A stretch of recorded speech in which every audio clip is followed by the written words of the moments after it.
Hej, jag heter Henrik Jönsson. Nyligen föll terrorrörelsen IS så kallade kalifat. Detta torde bereda de flesta anhängare av demokrati och frihet mycket stor glädje, men en infekterad debatt har istället uppstått rörande hanteringen av de nu till flera västerländska nationer återvändande IS-terroristerna. Det behövs fler fristående perspektiv i Sverige, inte färre. Jag saknar redaktionell styrning, är inte journalist och finansieras via crowdfunding. Allt det etablerade medier vill utmåla som svagheter uppfattar jag själv som styrkor i ett förflackat och allt mer aktivistiskt präglat medieklimat. Om du uppskattar mina filmer hjälper du mig att fortsätta göra dem om du stöttar mig via något av betalsätten här till vänster. Jag vill även uppmana dig som inte redan gjort det att trycka på prenumerera-knappen här nedanför, samt även klicka i klockikonen så att du får en notis varje gång jag släpper nytt material. Vilket jag gör i ur och skur varje lördag morgon klockan 08:00 sedan över ett år tillbaka. Idag pratar vi om politik, taktik och etik i frågan om krigsförbrytare och rättssäkerhet. Häng med!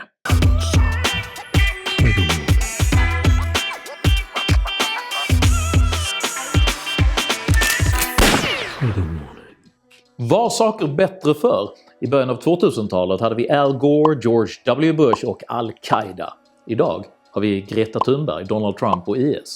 Juryn är ute i den frågan. IS var en väpnad salafist-jihadistisk terrormilis som mellan åren 2014 och 2018 ockuperade en icke-erkänd stat, vilken följde en fundamentalistisk wahhabistisk tolkning av sunni-islam. Man bör känna till ett par begrepp i denna beskrivning för att förstå vilken typ av rörelse IS egentligen var. Salafism är en ortodox religiös tolkning som vill gå tillbaka till hur de första muslimska patriarkerna levde. Och det här är ingen analog till augustinsk etisk Kristusimitation utan hardcore, historisk, bokstavstroende islamsk teokrati. Jihadism betyder militant heligt krig och fundamentalistisk wahhabism är en ultrakonservativ flank av islam som söker rening genom att tjäna Guds enhet och unikum medan man bekämpar alla mildare former av islam som avgudadyrkan. För att summera det hela skulle man kunna säga att IS motsvarade en militariserad version av Westboro Baptist Church som korsats med en radikaliserad Amish-koloni under ledning av en religiöst motiverad Hannibal Lecter. Det rör sig, för att uttrycka sig milt, med andra ord inte om några dunungar. IS har under många år bedrivit väpnad konflikt i flera delar av Mellanöstern och utropade i juni 2014 ett formellt kalifat i de områden gruppen kontrollerade. I samband med detta började radikaliserade sympatisörer från flera västerländska länder resa dit för att ansluta sig till rörelsen, däribland från Sverige. Man ska ha klart för sig att de individer som vände de västerländska demokratierna ryggen för att kämpa på IS sida ingaledes duperades att begå ett fruktansvärt misstag. I've made a huge mistake. Detta på grund av IS bitvis mycket starka närvaro på internet som gjorde det möjligt att veta exakt vilken typ av ideologi de anslöt sig till. IS förklarade heligt krig mot hela västvärlden och omfattande videomaterial har funnits tillgängligt genom vilket man stolt förevisat utstuderat avskyvärda mord, tortyrmetoder och terrorgärningar i kampen för kalifatets utbredning.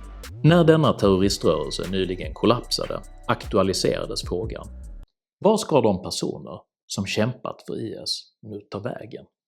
I botten ligger en komplicerad etisk och juridisk frågeställning.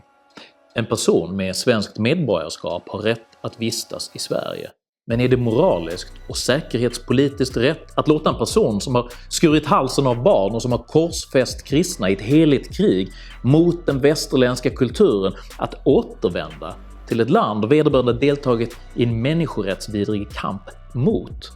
Juridisk praxis gör gällande att Utländska medborgare som begår brott i ett annat land faller under sin passstats ansvar.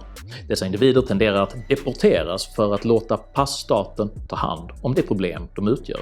I Sveriges fall skulle detta innebära juridiskt ansvar att hantera jihadisterna. IS-anhängarnas ställningstagande och agerande är ingenting annat än vedervärdigt, men även Sveriges frivola sätt att dela ut medborgarskap är i sammanhanget klandervärt och bidragande till den rådande situationen. Och om Syrien vill bli av med dessa mördare, är det rätt mot syrianerna att bara lämna IS-resterna där mot landets vilja? Pudelns kärna gäller den rättsliga hanteringen. Om dessa personer kommer hit, till Sverige, hur agerar rättsstaten på ett säkerhetsmässigt och rättssäkert vis? Den rättsliga diskussionen gäller begreppet retroaktiv bestraffning. Förbudet mot retroaktiv strafflagstiftning är sanktionerat i Europakonventionen, vilket betyder att du inte kan stifta en ny lag för att döma en person som tidigare gjort någonting som då var lagligt. Denna princip gjorde Europa avsteg från under Nürnbergrättegångarna, där nazister straffades för gärningar som inte alltid var straffbelagda när de begicks. Efter dessa rättegångar fick juridiken dock de verktyg vi nu har för att hantera denna typ av problem. Vi har stadganden om brott mot mänskligheten, vi har terrorbrottsrubriceringen, men dessa ser på grund av bevisbördan inte ut att kunna tillämpas mot IS-terroristerna. Från politiskt håll är ofta svaret att stifta nya lagar. Detta visar på handlingskraft, men är oftast ett populistiskt spel, för vad gör nya lagar för skillnad om de som finns på många sätt redan går att tillämpa men samhällsmaskineriet inte mäktar med lagförandet av förbrytarna så att de fälls? Och vem är inte mot terrororganisationer? Utmaningen med att skapa nya lagar är att de dels praktiskt måste kunna tillämpas på ett slagkraftigt sätt med önskat utfall, men dels att lagar även måste vara generella, rättssäkra och gälla lika för alla. Då det alltså är svårt att bevisa att en individ hör till en terrorgruppering talar somliga nu om att vidga begreppet till samröre med terrorister, det vill säga att det ska kunna räcka att man offentligt delar de definierade terroristernas värden genom politiska och moraliska uppmaningar, exempelvis i sociala medier. Detta innebär alltså en kriminalisering av att uttrycka terrorstämplade åsikter. Man måste ha i åtanke att varje befogenhet som tillskänkt statsapparaten även kommer alla framtida regeringar till godo. Slarvar man med den legislativa kodifieringen av terroristbegreppet kan en potentiell framtida socialistregering terrorrubricera kapitalister och företagsledare för brott mot solidariteten. En inte alls omöjlig framtida teokratisk regering skulle kunna terrorrubricera religionskritiker som kättare för brott mot Gud, och en framtida klimatregering skulle kunna använda terroristlagstiftningen för att straffa de klimatförnekare man subjektivt uppfattar utgör ett hot mot ekosystemet. Subjektivt hyser jag ingen sympati för IS. Som entreprenör har jag begränsat tålamod med daltande, vekhet och senfärdighet.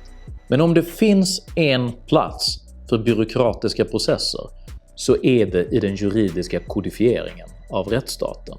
Skulden för den uppkomna situationen bör falla på politikerna för att man undlåtit att inleda juridiskt arbete för hanteringen av denna situation i god tid. För alla har känt till att denna återvändandets dag förr eller senare skulle komma. Detta är vad anglosaxerna klatschigt kallar “The chickens are coming home to roost”. Nu står man istället oförberedd och med byxorna nere utan en välunderbyggd och väl genomlyst rättsprocess för kraftfullt och rättssäkert lagförande av de återvändande IS-terroristerna. Ett tidigare exempel på denna typ av senfärdig reaktiv politik är den så kallade gymnasielagen. Gymnasielagen gav studierättigheter till 9000 män utan skyddsskäl, vilken kom till som en populistisk efterkonstruktion för att hantera konsekvenserna av en lika illa planerad migrationspolicy. Lagen har som väntat varit ett praktiskt fiasko och genomfördes trots lagrådets skarpa invändning. Gränsen har nåtts för vad som är acceptabelt i fråga om hur lagstiftning kan utformas. Det stoppade inte regeringen. Från apologetiskt håll framförs argument rörande IS-mördarnas låga antal. Man vill göra gällande att det är alarmistisk populism att uppröras över mottagande av några 100 fundamentalistiska slaktare, varav de flesta nu vill göra gällande att de har varit IS oskyldiga ambulansförare, bloddonatorer eller genuspedagoger. Okej, kanske inte den där sista biten, men ni fattar vad jag menar. Även detta argument måste prövas i ljuset av Nürnbergrättegångarna. Vore exempelvis rimligt att inte ha samma överslätande hållning gentemot sig ett par hundratal militanta nynazister, vilka förvisso ännu inte ens omsatt sin våldsideologi till praktik på det sätt IS-terroristerna gjort, men som nu var på väg hit. Att behandla IS-terroristerna som nazister är dessutom rimligen för vekt. De bör i ljuset av sina bestialiska våldsdåd betraktas som egenmäktiga bödlar. Deras brott är exceptionellt. Detta bör även domen mot dem vara. Problemet är, för att citera före detta statsminister Fredrik Reinfeldt, är man inte förberedd, då är man oförberedd. Den svenska diskussionen är påtagligt olycklig och yrvaken, vilket tydligt exemplifierades i förra veckans Opinion Live, där den moderata riksdagsledamoten Hanif Bali debatterade Miljöpartiets migrationspolitiska talsperson Rasmus Ling. På frågan om varför ingenting gjorts på 5 år, trots att man vetat om att dessa terrorister en dag skulle kunna återvända hem, ges ett enda svar om och om igen. Ni gjorde inget heller. Hade det tagits initiativ tidigare under den borgerliga regeringen som satt dessförinnan? Och sen de så började åka ner det man inte gjorde, Det här har varit en oerhört prioriterad fråga. Det var synd att det inte var det när det fanns en moderat justitieminister. Noll! Men ni har inte gjort någonting. De började under eran regeringstid. Jag lämnar åt andra att kommentera Lings förtjänster som debattör, men anser det värt att problematisera frågan om hur lång tid tillbaka det är rimligt att gå för att hitta syndabockar för rådande och akuta problembilder. Är Sveriges fallande krona Bengt Dennis fel på något sätt? Går Skånes integrationsutmaning att härleda till Dackeupproret? Är vårdkrisen ytterst Hippokrates fel? Det står nära till hands att härleda denna genanta tafatthet till de kulturrelativiserande strömningar juristen Mikael Westerlund representerar i Opinion Live. Begrepp som att delta i en organisation, att ha samröre med en organisation, det är alldeles för vida begrepp. Den andra invändningen, det är mot begreppet terrororganisation som sådant. Därför att organisationer är inte statiska. Organisationer förändras över tid. Den här lagstiftningsprodukten, det är oklart hur den förhåller sig till den internationella humanitära rätten. Detta är identitetspolitikens yttersta form. Det finns ingen sanning, det finns inget gott eller ont. Allting flyter pantarei och det beror på vem du är i ljuset av en maktanalys. Westerlund tillhör den förhållandevis extrema vänsterflank som länge argumenterat för denna typ av relativiserande moralisk samhällsparalys. Han skriver för magasinet Paragraf, en vänsterjuridisk nättidskrift grundad av Dick Sundvall som är en tidigare framträdande profil inom det maoistiska KFML. Westerlund har en bakgrund som ordförande för en kommunistisk vänsterorganisation, har suttit i Ung Vänsters förbundsstyrelse och beskriver sig själv som revolutionär. Det är lätt att driva gäck med denna karaktärs aktivistiska tillkortakommanden, men det vore intellektuellt ohederligt att inte erkänna att han även har en poäng. Det är viktigt att lagar bereds omsorgsfullt. Ett bra tankeexperiment att göra när det gäller lagstiftning är att föreställa sig vad din värsta fiende skulle göra med de lagliga befogenheter för straffutdömande som man vill genomdriva. Det är en rimlig hållning att ta ställning mot IS-terroristerna och samtidigt för ett rättssäkert samhälle. Och detta är inte för deras skull utan för vårt eget samhälles skull. Tänk om det är just dina åsikter som riskerar att terrorrubriceras i framtiden. Brott mot värdegrunden. Mikroaggressiva samtyckesöverträdelser, omoralisk åsiktspåverkan. Ska en lärdom dras är det att inte låta den politiska klassen komma undan med att försaka obekväma beslut. Både socialdemokrater och moderater kommer nu i grevens tid viftande med hastigt ihopkokade lösningar på ett problem som hade behövt många års beredning. Situationen riskerar att ge oss det sämsta av två världar. IS-terrorister som eventuellt kommer till Sverige som inte kommer att kunna lagföras på ett ordnat och kraftfullt sätt. Men att vi samtidigt får en dåligt skriven ny antiterrorlag som på vulgärast tänkbara sätt riskerar att gifta sig med regeringens nya förslag om digital massövervakning. Föreställer terrorister i dagisgruppen och Morgan Johanssons genuslakejer snokande runt i din Pornhub-sökhistorik. För att parafrasera Bing Crosbys obehagliga julsång. He sees you when you're sleeping. He knows when you're awake. He knows if you've been bad or good, so be good for goodness sake.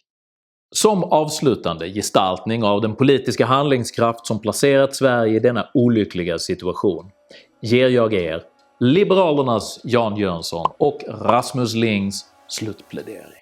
Vi kommer att fortbilda socialsekreterare, vi kommer också att jobba med uppsökande verksamhet där vi ringer, skriver brev till återvändare. Det är för sent, men vad är det viktigaste att göra framåt då? Nej, men det måste ju göras. Vi stärker Säkerhetspolisen och polisen för att de ska få resurser och verktyg för att förhindra terrorism. Men sen måste vi också ha det förebyggande arbetet långsiktigt och se till så att inte människor som lever radikaliseras och att det... Dessa ynkligt verklighetsfrånvända kanslisvar är den retoriska motsvarigheten till att erbjuda en brevkurs i badvett som kompensation för att man genom oaktsamhet råkat fylla badkaret med pirayor. Eller, för att vara mer grafisk, att utreda ett projekt för skattesubventionerade plåster till alla som fått halsen avskuren. You do want the extra protection of Band-Aid plastic strips. They take better care of little cuts and scratches. Tycker du att rättssäkerhet och välgrundad terroristbekämpning är bättre än reaktiv populistisk lagstiftning i 11:e timmen? Berätta det för dina politiker. Och uppmuntra dem att i framtiden hålla huvudet lika kallt som hjärtat varmt, så kanske framtida beslut kan bli mer förnuftsstyrda och mindre reaktivt paniska. Har du egna erfarenheter av dåliga lagar, dåliga ideologier och dåliga politiker? Skriv gärna en rad i kommentarsfältet där nedanför, men ställ samma krav på dig själv som vi borde avkräva våra politiker och håll huvudet kallt. Att vara resonerande och respektfull innebär inte att man nödvändigtvis måste vara en ryggradslös floskelmaskin av politiskt snitt. Jag heter Henrik Jönsson och jag hyser ingen sympati för IS-terroristerna, men jag värnar rättssäkerheten. Tack för mig och tack för att ni har lyssnat.